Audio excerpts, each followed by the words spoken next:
Okay, I need some serious help with my wife's 2008 Audi Q7 3.6 liter Quattro. And first, the car started leaking fuel on the fuel filter housing right here on the old one. I replaced it.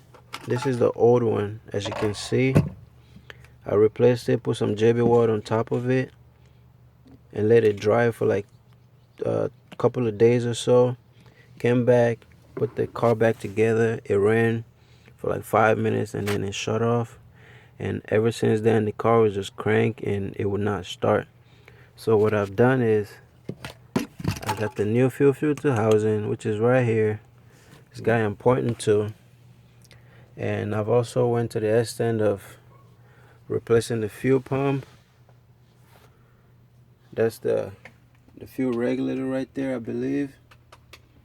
And as of right now, the car is just cranking and it would not start. And I'll give it a crank right now,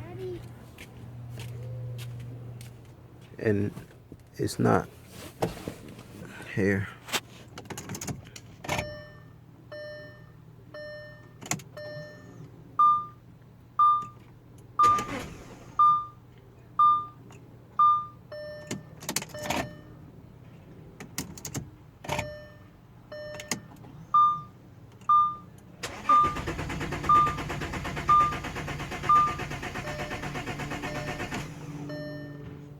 The car is just not responding.